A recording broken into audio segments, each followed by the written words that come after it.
ಈ ಹೊಸ ವರ್ಷ ಸಾಕಷ್ಟು ಶುಭಪ್ರದವಾಗಿಯೇ ಇರುತ್ತದೆ. ಹೌದು ಸ್ನೇಹಿತರೆ, ಕಳೆದ ಕೆಲವು ವರ್ಷಗಳ ನಿರಂತರ ಸೋಲು ಅವಮಾನಗಳಿಂದ ಸಾಕಷ್ಟು ಅನುಭವ ಪಡೆದಿರುವ ನೀವು ಈ ವರ್ಷದಲ್ಲಿ ಕಠಿಣ ಪರಿಶ್ರಮ, ನಿರ್ಧಾರ ಮತ್ತು ಆಚರಣೆಗಳಿಂದ ಬದುಕುವ ಮಾರ್ಗವನ್ನು ಕಲಿತುಕೊಳ್ಳುವಿರಿ. ಹೇಳಬೇಕೆಂದರೆ ಈ ದಿನಗಳಲ್ಲಿ ನಿಮ್ಮ ಒಳಗಿನ ನಿಜವಾದ ಸಾಮರ್ಥ್ಯಗಳು ಹೊರಹೊಮ್ಮಿ ಜಗತ್ತಿಗೆ ಪರಿಚಯವಾಗುತ್ತವೆ.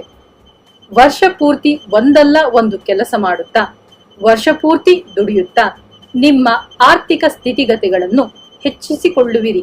ಹಾಗಾಗಿ ಈ ವರ್ಷದಲ್ಲಿ ನಿಮಗೆ ಒಳ್ಳೆಯ ಹಣದ ಹರಿವು ಇರುತ್ತದೆ. ಸಂಸಾರದಲ್ಲಿ ನೆಮ್ಮದಿ ಮೂಡುತ್ತದೆ. ಮನೆಯಲ್ಲಿ ಒಂದರ ಹಿಂದೆ ಒಂದರಂತೆ ಶುಭ ಕಾರ್ಯಗಳು ನಡೆಯುತ್ತವೆ. ಹಳೆಯ ವಾಹನವನ್ನು ದುರಸ್ತಿ ಮಾಡಿಸುತ್ತೀರಿ ಅಥವಾ ಹೊಸ ವಾಹನ ಖರೀದಿ ಮಾಡುತ್ತೀರಿ. ಹೊಸ ವಿನ್ಯಾಸದ ಆಭರಣಗಳನ್ನು ಕೊಳ್ಳುವಿರಿ. ಆಗಿಂದಾಗ್ಗೆ ಪ್ರಯಾಣಗಳನ್ನು ಮಾಡುತ್ತಿರುವಿರಿ. ಜೊತೆಗೆ ಆ ಪ್ರಯಾಣಗಳಿಂದ ನವೋಲ್ಲಾಸವನ್ನು ಹೊಂದುವಿರಿ. ಪೂರ್ವಿಕರಿಂದ ಬಂದ ಆಸ್ತಿಯನ್ನು ಮಾರಿ ಬೇರೊಂದು ಅನುಕೂಲಕರ ಸ್ಥಳದಲ್ಲಿ ಆಸ್ತಿ ಖರೀದಿ ಮಾಡುತ್ತೀರಿ. ತಾಯಿಯವರ ಆರೋಗ್ಯ ಸುಧಾರಿಸುತ್ತದೆ. ತಾಯಿಯವರ ಕಡೆಯಿಂದ ಬರಬೇಕಾದ ಆಸ್ತಿಗಳು ನಿಮ್ಮ ಕೈ ಸೇರುತ್ತದೆ. ಹೆತ್ತವರೊಂದಿಗೆ ಇದ್ದ ಭಿನ್ನಾಭಿಪ್ರಾಯಗಳು ಮರೆಯಾಗುತ್ತವೆ. ಗಂಡ ಹೆಂಡತಿ ಪರಸ್ಪರ ಅನುಸರಿಸಿಕೊಂಡು ಹೋಗುವುದು ಒಳ್ಳೆಯದು. ಮಕ್ಕಳಾಗದ ದಂಪತಿಗಳಿಗೆ ಆರೋಗ್ಯವಂತ, ಬುದ್ಧಿವಂತ ಸಂತಾನ ಪ್ರಾಪ್ತಿಯಾಗುತ್ತದೆ. ಉದ್ಯೋಗದಲ್ಲಿ ಬದಲಾವಣೆ ಬಯಸುತ್ತಿದ್ದವರಿಗೆ ಹೊಸ ಉದ್ಯೋಗ ಲಭ್ಯವಾಗುತ್ತದೆ. ನಿಮ್ಮನ್ನು, ನಿಮ್ಮ ಜೀವನವನ್ನು ಅಭಿವೃದ್ಧಿ ಪಥದತ್ತ ಕರೆದೊಯ್ಯುವಂತಹ ಉನ್ನತ ವ್ಯಕ್ತಿಗಳ ಸ್ನೇಹ ಲಭಿಸುತ್ತದೆ. ಸ್ವಂತ ವ್ಯಾಪಾರ ಮಾಡಲು ಇಚ್ಛಿಸುತ್ತಿರುವವರು ವರ್ಷಾಂತ್ಯದಲ್ಲಿ ಸ್ವಂತವಾಗಿ ವ್ಯಾಪಾರ ಶುರು ಮಾಡುವಿರಿ. ವಿದೇಶದಲ್ಲಿರುವ ಸಂಬಂಧಿಕರು, ಸ್ನೇಹಿತರಿಂದ ಲಾಭ ಹೊಂದುವಿರಿ. ನಿರೀಕ್ಷಿಸಿದ ಕಡೆಯಿಂದ ಹಣದ ಹರಿವು ಸದಾ ಇರುತ್ತದೆ.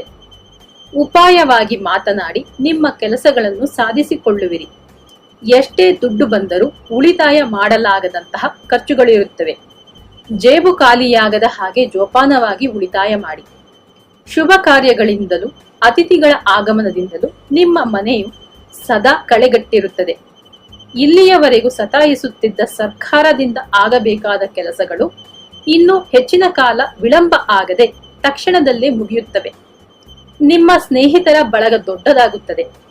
ವ್ಯಾಪಾರದಲ್ಲಿ ಭಿನ್ನವಾಗಿ ಯೋಚಿಸಿ ಹೊಸ ಹೊಸ ವ್ಯಾವಹಾರಿಕ ತಂತ್ರಗಳನ್ನು ಮಾಡಿ ಲಾಭ ಗಳಿಸುವಿರಿ. ಇದರ ಬೆನ್ನಲ್ಲೇ ವ್ಯಾಪಾರದಲ್ಲಿ ಪೈಪೋಟಿಗಳು ಹೆಚ್ಚಾಗುತ್ತವೆ.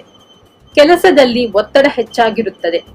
ಉದ್ಯೋಗಸ್ಥರು ಪ್ರಮೋಷನ್ಗಾಗಿ ಕಾಯುತ್ತಿದ್ದರೆ ಅದು ಸಿಗುವುದು ಸ್ವಲ್ಪ ತಡವಾಗುತ್ತದೆ.